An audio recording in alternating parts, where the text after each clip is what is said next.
Hello and welcome to this next section. This is dynamic defensive techniques and tactics. We're looking at now trying to put some of the techniques that we've looked at already into defensive tactics against common grabs, holds or strikes that we may encounter in the street.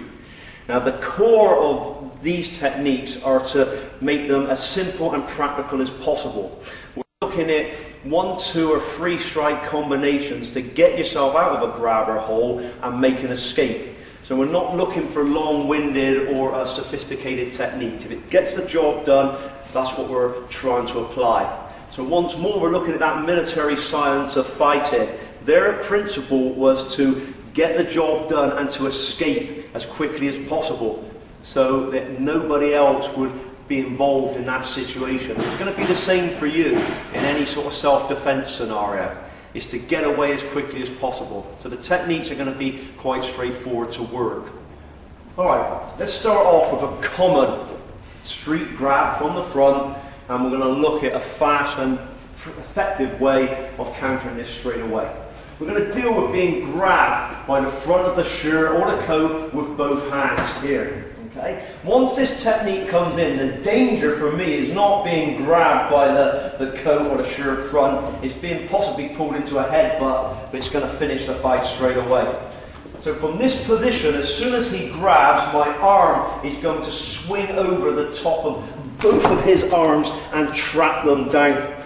Now, it doesn't matter if the grip's broken or not, his arms are tied up now, allowing me the chance to return with this elbow strike that we looked at earlier on, aiming to hit the jaw or the temple. And remember, we may need to throw it 3 or 4 times if we've got to.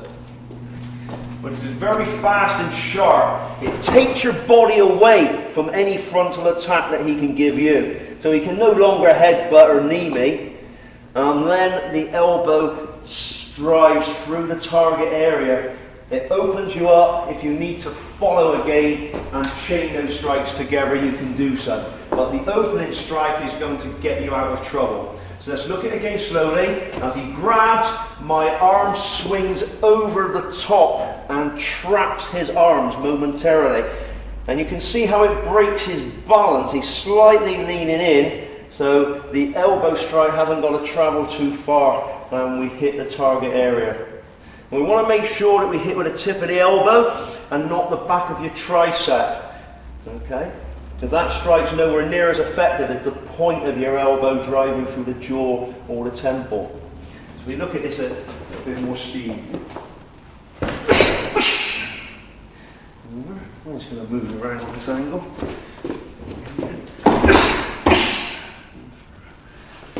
Okay, slowly. Over. Trap and return straight through the temple. The next technique is against a frontal stranglehold. This is slightly different from the lapel grab, and it's a more dangerous form of attack. So if somebody's decided to put their hands around your neck, then it means that they're serious about what they're going to do. So this is just the same as them pulling a knife or a firearm on you. They're trying to take your life. So you've got to deal with this quickly. When a strangle is put on correctly, it's like a throttle. So the person's going to drive you back and try to find something to lean you up against or take you to the floor to carry on this pressure. You've got very little time to be able to react to this. If Jay grabs my neck and just presses his thumbs onto my windpipe, you can hear my voice already beginning to go funny, and that's where the air is struggling to get through.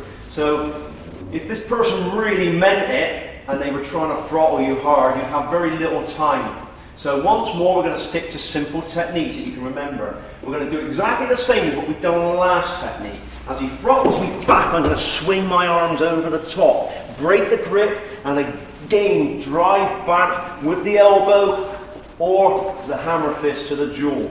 So it's exactly the same movement. Here, up, over, and break the grip. And it's very difficult for the person to hang on. If I ask Jake to hold my neck as hard as he can, very difficult because I'm using his energy against it. So the more he drives forward and drives me back, the easier it is to break that grip and to follow back with the strikes that we practiced earlier on. So again, slowly.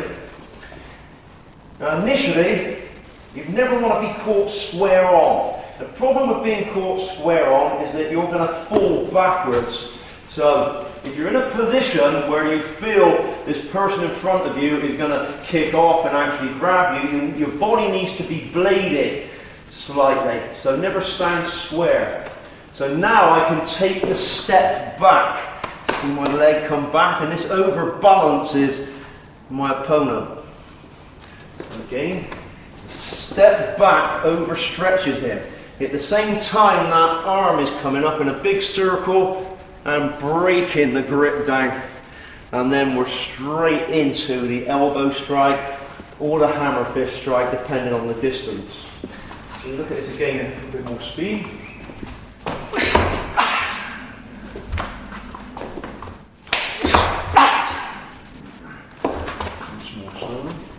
In, step back, up and over, break the grip, drive back through with the elbow, hammer fist, and the palm pull if you want it afterwards.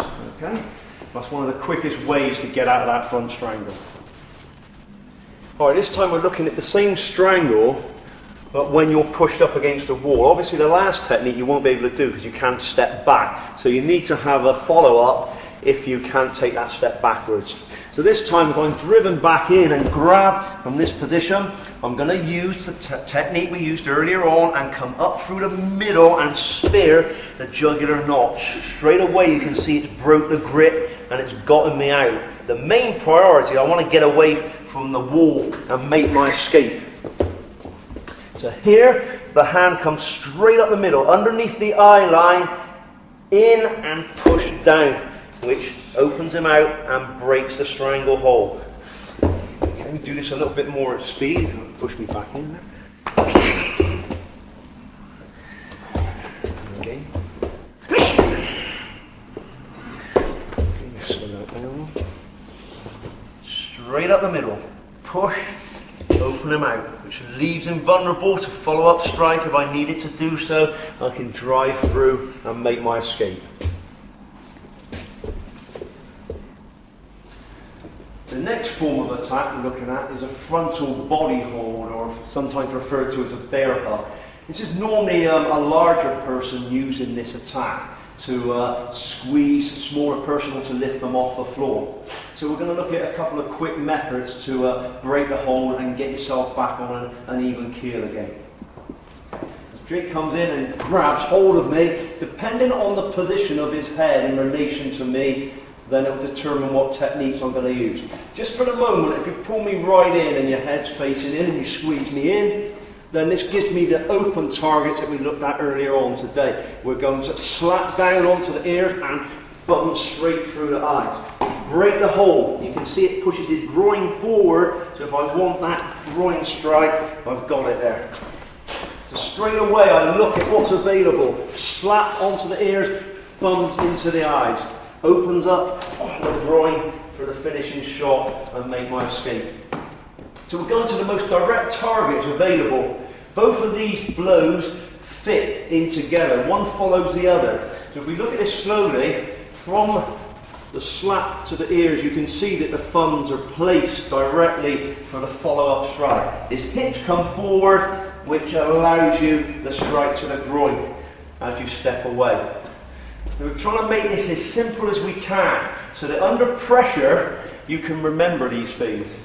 Now, when adrenaline's in the body and we get under pressure, then a lot of simplistic things go out the window. Now, for people in the military that were constantly under stress-based situations, their training had to hold up. And this is where special forces, anti-terrorist squad, people that train for reality will use the best techniques available within that situation. So let me give you an example of once your heart rate reaches 145 beats per minute, it means any complex skills you've got start going out the window.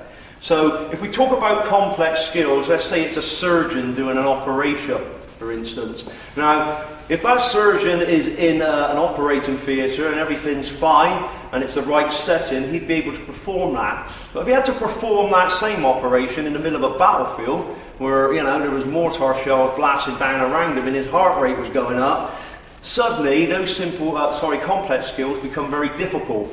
And that's the same in combat. As soon as your body goes under stress and emotion becomes a factor, techniques are very difficult. So these 7, 6, 8, 9 strike combinations and fancy holds were no good for military personnel. They had to think of 1 or 2 things that would work for them. So if their heart rate accelerated to say 175 beats per minute, then all logical thought process is gone. So even simplistic skills were going out the window. So if they were doing a fine skill like playing a piano or working a computer, there's no way they'd be able to operate that. So what happens now, they use gross motor skills. Gross motor skills is like hitting a nail with a hammer or kicking a football. It's one movement over and over again. So this is why you find in reality combat people doing the same thing over and over. They've got hold of somebody and they're just hitting the same thing over and over. Now to somebody sat there watching this, you think, well, why don't they do this and why don't they do that? But you won't be able to do so. Your brain locks in. So the rational thought process is gone. You're using your hindbrain, which is like a sort of prehistoric part of your brain. We go back to caveman time where they hit somebody on the head with a club over and over again. This is exactly what we're doing here. So this is what people don't understand. This is theoretical martial arts in a training hall. It's got nothing to do with real battlefield arts. So these guys were going to understand what happened to their body. They knew the effects of adrenaline and they were going to have to operate within that form. Because for some people, if their heart rate reaches 200 beats per minute, they freeze. So they don't do anything. And that's because all thought process is shut down. So you find in a lot of self-defense situations, people have said, I just froze. You know, in rape situations, a lot of women have said, I just froze. Now, sometimes that's ladies that had self-defense training, actually had the physical skills, but because they hadn't trained under emotional circumstances, the techniques failed for them. And that's because, you know, they weren't used to working under pressure. So the idea of these techniques are they will hold up under pressure for you. So when your heartbeat is bang, going up to 200 beats per minute, you will be able to think of these gross motor skills.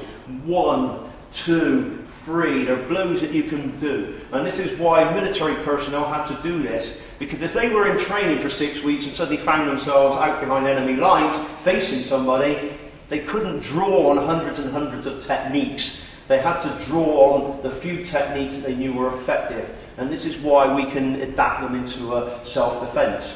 So if we go back to that technique once more, and the grab, the strike and the push through the eyes will open up the groin strike. And that's probably about as much as you're going to get, 3 strikes, before you start losing the plot after that and you just don't know what to do. Now, I mentioned about the head, depending on the position of the head. Again, if his head has gone off to one side here, I'm going to put this side, okay, then I can't obviously do that strike. What I'm going to do is pull back the head and use the thumb into the mastoid point. His head's on this side, it gives me the opportunity to pull it back, drive the thumb in. This opens him out, allowing me now to come in with those heavier techniques to finish if I need to do so. So remember those pressure points, remember they were manipulators. We're not going to drop to the floor with this. If he's in fighting mode and he sort of gets himself into that now, and I do this, he's still going to be there, but he's creating space for me to come in with these heavier techniques that we practiced today. Remember, that's what those pressure points are for. So if his head's on the side, go straight in to the mastoid point, and you'll get a release straight away. If his head's in the front, just go straight down the middle and fire the technique in here, the ear clap and the thumbs, and follow back up with the groin strike. And that's the quickest ways to get yourself out. Now, sometimes people say, what if you lift it up off the floor? It doesn't really make any difference because I'm not using my legs in any shape or form. So if Jay lifts me clean from the floor, I'm just going to hook the back of his legs and strike and drive, and it will open him up again. Be prepared for him to let go of you, and you may well crash to the floor. As long as you go down on top of them, then that's fine. But if you're lifted off the floor, don't panic. Again, here, master point, he's dropping me straight away. And follow it in with whatever you need to do. So it's the mindset that's going to get you through this. It's 90% intention. That's what's going to get you through this. Deal with all the emotion and channel it in the correct way so that you just go through the person and you don't stop to think about, am I going to get hurt? What's the consequences here? In this situation, this is survival and you've got to do everything you can. So it's that mindset that's probably more important than knowing hundreds of techniques. Alright, so what happens if somebody overpins your arms? This time you won't be able to use the ear clap or the thumb gouge to the eyes. So we're going to have a look at what techniques and weapons are available for you. So we've gone through lots of different target areas and ways of manipulating them, damaging them, striking them. So as soon as your arms are over grab, look at what you have got available. So as Tom comes in and pins my arms over, we look at what's available. Straight away, is my teeth, straight in there. Okay, it's going to get him flinching back, which is what I want. So even if I don't actually land that bite, just that intention, driving in, open him up and give me the groin grab that we asked earlier on. Then I can come up for something bigger and heavier to finish it. Okay, so let's look at that again. He's over, pinned my arms, and anywhere the teeth are available. Also, your head is available. Striking with that head butt into the temple. So this time we're going to use the side of the head and drive it through. As soon as his arm's open, this gives me the groin grab that I'm looking for. This makes him pull his hips away, which in turn opens his arms up, allowing me to get out and follow up if I needed to. So these techniques are direct, they're simple, and they're really aggressive. And that's what they've got to be. The longer you hang around in somebody's grip or hold, the more danger you've got of you going and ending up on the floor. And if that person's bigger or stronger than you, you've got problems. So you need to disengage this fight as quickly as possible. So as soon as the arms are over pinned, I'm going to drive through. Then my intention is to follow. And those are just gross motor skills. Okay, I'm not doing 6 or 7 different strikes. I'm repeating the same strike and driving through and battering into the floor. And this is what we've got to do. So again, we're over pinned. Now, sometimes you may be asking, well, that person's a lot taller than me. Can I get to that bite straight away? It depends on the person and what's available. If anything's available, then go for it, bite it. Okay? But this time, if I can, I'm starting downstairs first with that top fist strike that we showed earlier on. See how I pulled Tom's hips away, brought his head down, giving me the knee shot, headbutt, and back into the gross motor skills of hitting with the elbow. So if the person is that much bigger than you that you can't get anywhere near the neck or head, then you start downstairs. Use that top fist strike.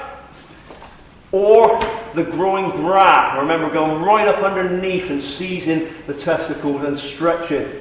This opens up the hold, which is what you're trying to do. And then you make your way back and start driving in those more powerful strikes. Sometimes if this man is really close to you, initially you might not be able to get the groin grab. He's squeezing me right down. Now, the problem with me trying to maybe stand on his foot is that my balance is all over the place, because we could be sort of rolling around here in some sort of crazy dance. So I'm going to come down and pinch the inside of his thigh. See how it opened his groin out immediately, and then allows me to come back once more with my major strikes.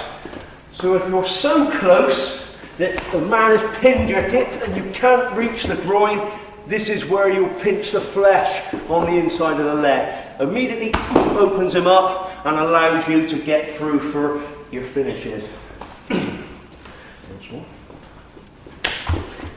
This is where these flesh grabbing techniques come into play. You're going to bite in, you're going to open him out, and he's going to let go of you pretty quickly. Then you're back on an even keel once more. Alright, moving on to another grab or hold from the front. This is a front headlock.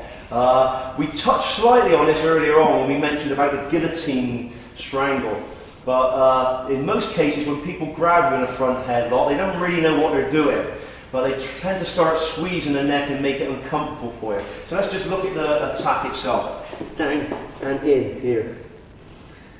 So again, I said, a lot of people will not know the guillotine finish. That's something that you've got. That's something that you can keep up your sleeve, that you've learned. And for the average person, they might just sort of squeeze my neck here. So I need to get out of this pretty quickly. I'm going to keep it simple and direct. Quickest way to get out of this is straight in the groin, okay? And it's over and out. There's no anything else we don't need to mess about with. Just show this on the other angle, Tom. I can move you around. Okay, as he drives me into this, I'm coming straight up, either using the top fist, my forearm, and just drive back straight up the middle. And that allows you to get out of there and follow on up. So don't worry about doing anything else, trying to grab the legs, trying to grab the arm. It's all too late by then. You've got the target nearest to you, that's the target you're going to hit. So it's available. As you come down, it's there. So hit it straight away, drive in until you feel the grip breaking, and then you move around. If you get to the back, you can drop that downward elbow between the shoulder blades to finish it. But quick and easy way to get yourself out of that front headlock. Right, the next form of attack is your arms or your wrist being grabbed. First we're going to deal with both your arms or wrists being grabbed, and then we'll look at some singles. So from here, the opponent's going to come in and grip both my wrists, pulling them down. Now again, this is a strength thing. Where if somebody strong, they're going to try and manipulate your wrist here. For you to start trying to fight back, we've got this struggle of strength. What I'm going to do is initially I'm just going to push slightly back in towards my opponent. So I want him to push back at me. When I feel that, I'm going to part the hands. As I do this, I'm driving my head butt straight through the middle.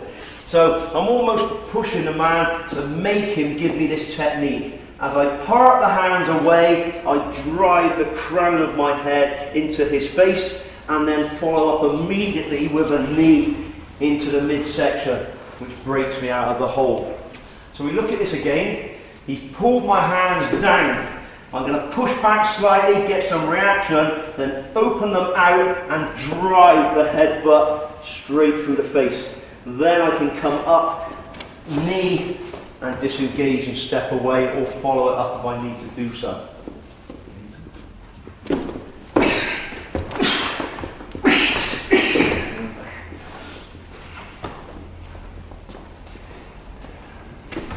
Here, part the hands. The crown of my head smashes into his face, the knee comes up. Then I've taken him to the side to drop the hammer fist down onto the neck if I need to do so. Once more, if the person is that much taller than you, you start off downstairs with the knee to the groin, then you use the headbutt. So you're going the opposite way around. So you just look at the target available, in this case, knee, and the headbutt, and then you can follow over again with those simple strikes. Once more, we're in, knee up, headbutt, and then drive through with those final strikes to finish it. And again, that's a quick way to get yourself out of that double wrist grab. Get some single wrist grabs now. We're starting off on this side. The man grips down onto my hand. Remember, we looked at these things earlier on. I'm going to strike down onto either the forearm or the bicep areas. These were the two pressure points on the arm that we said would give you a release, or at least hurt the arm enough for you to follow up with something else. So from here, I'm driving that knife edge down, breaking the hole. Now it allows me to come back up. Remember the techniques we learned. Driving that forearm into the neck comes up from that position quite nicely. So does the palm heel to the jaw again for the knockout. So these follow in one after the other. So we've got one striking down. We can drive back with the knife hand or the forearm, and then the palm heel will drive through for the finish. Once more, I pulls my hand down and I strike to break that. Now I can disengage if I need to, if I've got to follow it on and drive it in and looking for the finishes that we practiced earlier on. In that position. If he cross grips my arm, which means he's coming across this side, this gives me a different angle to work on. And we're in perfect position for that break on the elbow and the palm go through to finish. So 2 straightforward moves. 1 straight through, break the elbow and the palm heel smashes through into the jaw. And we can break away. Okay.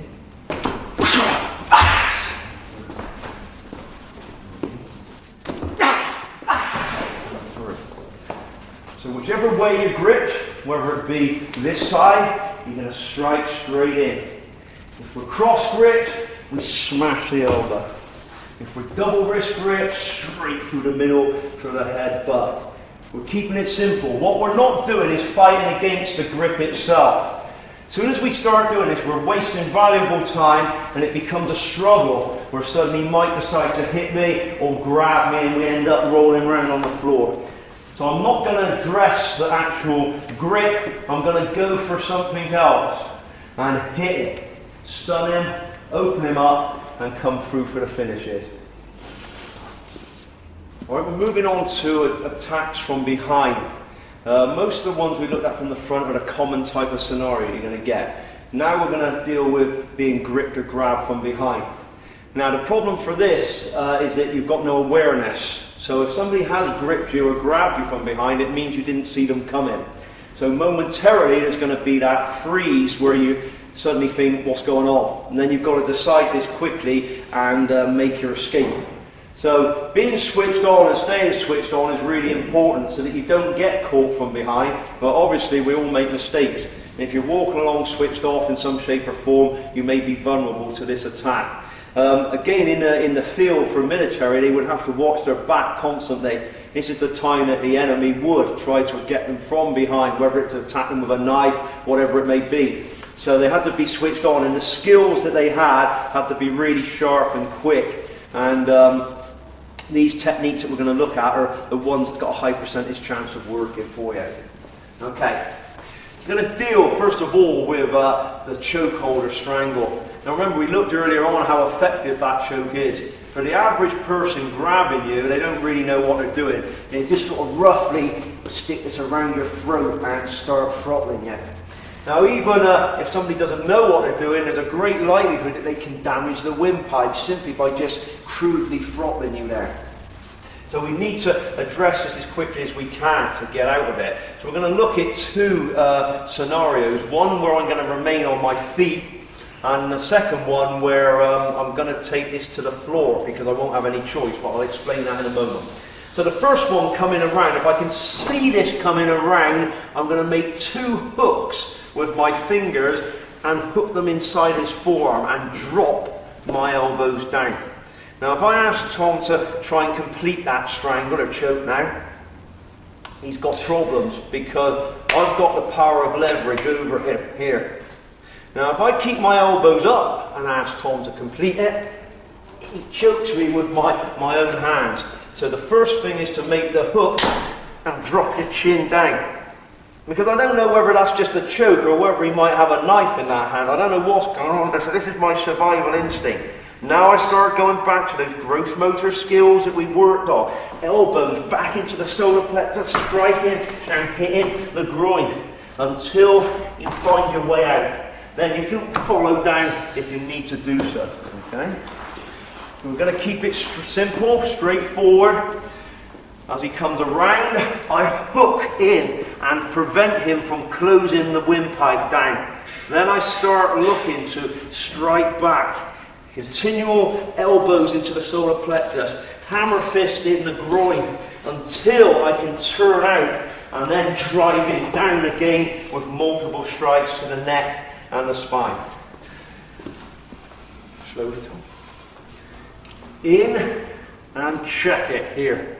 Keep the elbows down tight, keep your chin down. This stops him from attacking your windpipe. That's the most important thing. If the hand for any reason is around your face, then bite it. It's there, it's the closest available weapon, so use the teeth to bite. Bang, bang, bang, back, and strike in until you make your way out, and then you follow down and finish once more. So the important thing for this technique to work is being switched on enough to see the arm come around the face. You see it come round, and that's when you lock it in.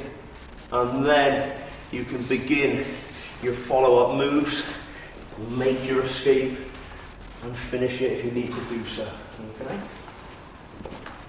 All right, it's worth noting at this point before we go on again that every technique so far that we've demonstrated on this defensive side has finished with one of those man-stopping techniques that we practiced. The big palm heel strikes, the hammer fists, the elbows. They're all simple skills that we keep going back to, and those should be the first things in your armoury to use as soon as you're under pressure and you've got to fight, is to try and get one of those into play as quickly as you can. If you do, it's the difference between stopping that fight early and it escalating to rolling around on the floor, which is not what you want to do. Okay, so it's just worth noting that, and we keep returning to that common theme all the time. Okay.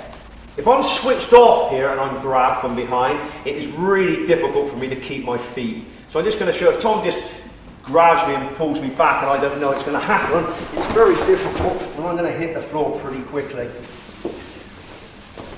So we've got to be able to deal with this and to try and counter it so that we come back on top again. Okay? So we're just going to look at this slowly first of all. As the arm comes around my neck and my balance is broken, I need to get my leg behind my attackers as quickly as I can. This gives me my base and balance back again. Okay? If I can't get my leg behind, I'm in danger of being pulled or dragged to the floor. If I get my leg behind for balance, I'm going to grab his leg now and sit back, taking it to the floor. I'm going to tie that leg off and strike down and back up and looking to go for those major target areas again and get yourself out. Okay? So although we don't want to go to the floor, in this case I've got no choice. So if you're going to go to the floor, you go down in a commanding position. And that's what we're doing here. So we look at it slowly. I regain my balance, I grab the leg, and I'm just literally going to sit down with him. I'm not going to do anything else than sit back. He goes back with me, and I just tie his leg down to stop him from covering his groin. The elbows will begin in the groin area. Then back up into the face, and I'm looking to open up with the knife hands now if I need to, and get myself back up onto my feet in a position where I can escape, or if I need to follow on again, I can drop down with one of those big knee strikes that we looked at earlier on to finish the encounter.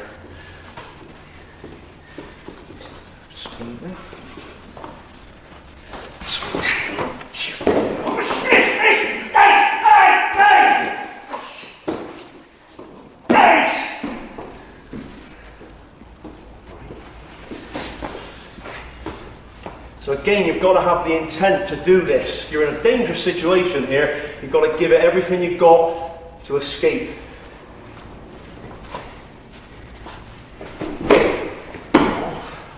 One, two, elbow, right hand, pull yourself out and get yourself up. Got the knee drop, or we've got stamp down, and we make our escape.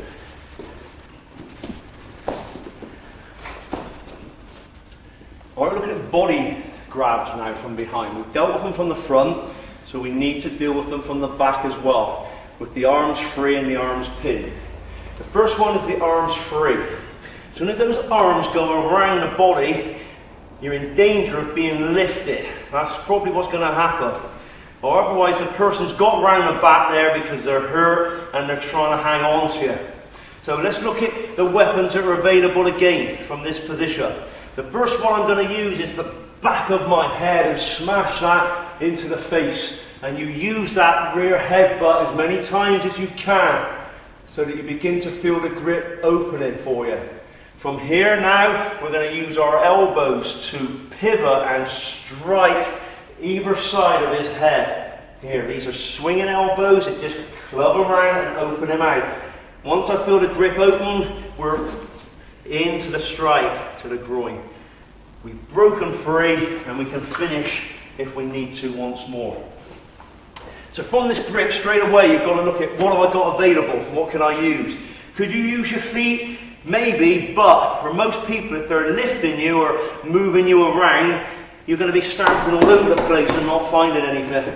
I know his head's behind me, so smashing that back is going to get some effect. Also maybe looking to grab the groin. Then those elbows can come into play and you're breaking your way out of the hole. Now we're just going to look at those elbows a minute. It's just a little interesting thing here. If I swing this elbow and Tom moves his head the other way to escape it, he walks straight into the other one. So when you throw these elbows, you throw them together. It's just twisting the waist and throwing them as a double. So never throw them as a single. So if I miss this side, I won't miss that side, and vice versa. If his head goes back again, he's going to catch them. So it's a continual movement with your elbows, and you begin to batter your way out. So again, from here, rear headbutt smashes through. Then you start your work, elbows, until the grip opens. Remember, this is your job, to get away. You've opened it up, strike, and you're away. If you need to hold your ground and fight on, then we come into something that's going to finish it so that you can move away safely. Alright, now we're going to look at the arms being pinned. This time, arms are over pinned. So obviously I can't do those elbow strikes to the head that we looked at. But once more, you've got to immediately think of what weapons have I got available. I'm going to start with, bang, that headbutt once more, and reaching back and clawing or striking the groin. This again opens up the arms. Now you're in a good position. If you want it to stamp the foot, you can do so, and then coming back again with the large, heavier strikes. Now headbutt, strike or grab the groin, opening them out. If you want to smash the foot now, you can do so. Then the elbow will come up and knife hand strike across the windpipe, affecting the air and taking them to the floor. Aim, one, strike, reach back, grab, two, elbow up, knife hand to the throat. You're still there and you need to follow on. The heel hands go up underneath the chin to finish it. If we grab, if we're lifted, the same thing. You smash your head back until they drop you down again. As soon as your feet hit the floor, you're back into where we were previously. Attacking, stamping, elbow, knife hand, palm heel if we need to do so. So one or a collection of those techniques chained together will get you out of this hole. Alright, we're on to a side headlock. Again, this is a common form of attack. The man's going to come in, grab me from the side and pull me down and into this hole. Now the danger from this is not really being squeezed by the head. Although it's uncomfortable, there's no danger of him choking or strangling me because he's only got pressure on one side of my neck. He effectively either needs to have my windpipe or both sides of my neck to put the strangler on, so I know I'm safe. The danger for me is him punching me with his free arm, or if he has some sort of weapon there, just trying to stick it into your face. So we need to sort of look at a couple of ways of dealing with this particular technique. Now the first one I'm going to deal with is where he's not going to punch me, but it's a bigger man that may be pulling you in to crush you, and we touched on this earlier on. So as he pulls me in, I'm going to bite straight onto that pec muscle. As soon as I've done that, my hand will come over, and I'm looking to get underneath that philtrum. Remember this soft point on the head that we looked at earlier on? It opens him up and allows me to strike through with that arc hand into the throat and finish the technique. So once more, we're coming back So attacking the airway using the arc of the web hand that we used earlier on. So let's look at it again. As soon as he pulls me in, I take the bite. My hand comes over the near side shoulder and put my thumb under his nose. Don't leave your hand around the face, otherwise he'll bite you. Push it up. Open up the main target areas. Drive those in. Down to finish. And you hit as many times as you need to until they let go of you. So we see the target areas that are open here. Everything we spoke about today is available. From the arc hand to the palm heel underneath the chin to the knife hand, so grabbing the groin. They're all there and you can use all of them or chain them together as you see fit. Now, if the person pulls me down here, the danger is being punched in the face.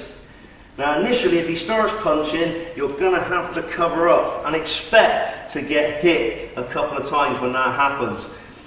You turn your head in so you've got the top part of your head showing and not your face, your nose or your jaw. Once I've taken the initial shot, I'm going to come and grip him here. I might just turn Tom around, you can see that I've interlocked his hand. Now if I ask him from there to punch me now, it's not going anywhere. Okay? So this is a really simple way of interlacing the arm to stop yourself from being punched in the side headlock. And that's really important because, like I said, if that was a weapon, if that was a knife or a bottle or a glass, then you're going to take a lot of injury. So as soon as I'm pulled in, and he's striking, is to get in there immediately and stop this from happening. Now we can look at how we're going to get our way out of this depending on what's available. If his head is around here, I'm just going to start again, bang, strike it. Straight away through with a palm heel, straight onto the jaw as many times as I need to until I've got myself out of the hold and away. Remember, our priority is to get out. Not to sort of hang around and fight there forever and a day. It's to get out of this hole as quickly as you can. So that's an option. If I can't get to his head, if he's tucking in, if he's being defensive, then I'm going to look at one of the manipulators we used earlier on. I'm going to pinch the inside of the thigh. See how this opens him up? And then I'm going to lift him with that, rise him down into the floor, dropping the knee down into the net for the finish. Alright, to add some realism to what we're talking about here, this drill could be done with the person wearing a boxing glove, which means then they can throw those strikes to your head, which puts you under pressure and makes sure that you interlock that arm quickly, otherwise you're going to get hurt a bit. So from here we do the same drill, but we just put this in.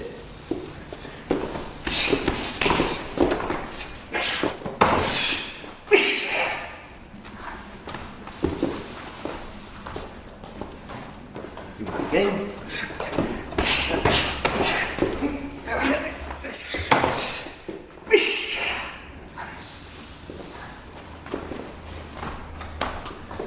Just slowly. So I'm limiting that damage and grabbing the arm. Now he can no longer hit me. We come under, take the flesh pinch. As soon as I get the reaction, I lift. Drop into the floor and then look to come in bang, with that big knee down onto the side of the neck to finish.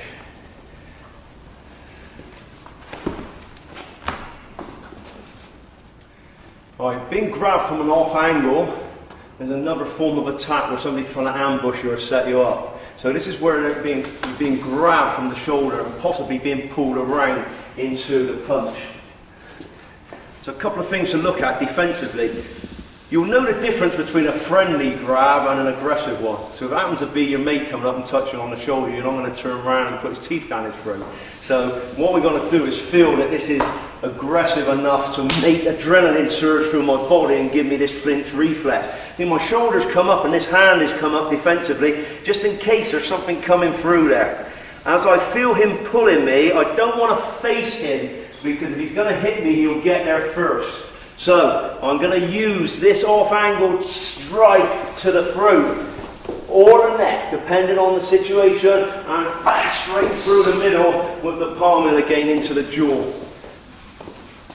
So As soon as I feel this movement, as he pulls me, I'm going to use that momentum and whip that knife hand straight across the windpipe or the carotid artery. Now I can turn my hip safely and drive full power through with the palm heel to the jaw.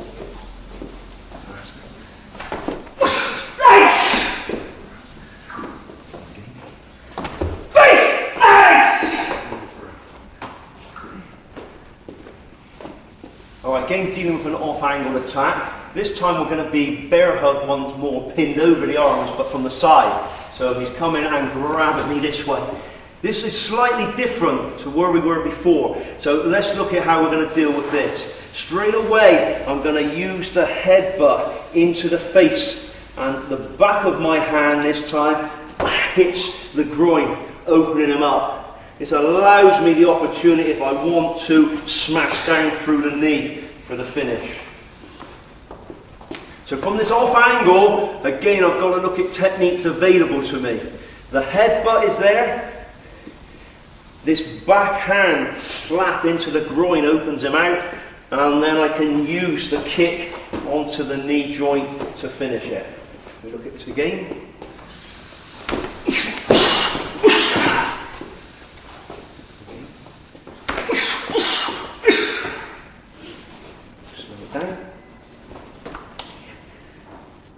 Headbutt, slap the groin. This opens him out and allows me the chance to smash the knee and make my escape.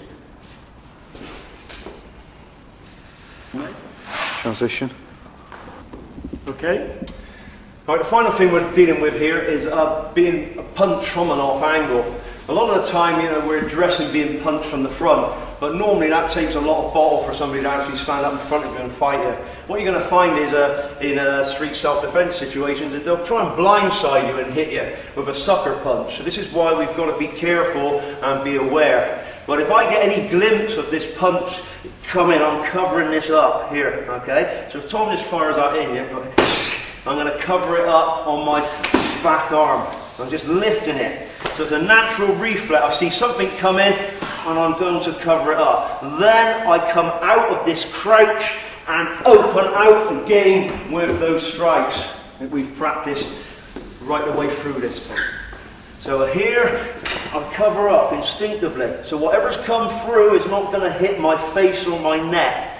Then out of this crouch, I come out fighting, strike across the neck, open up with a palm heel, knees, elbows, all those basic skills.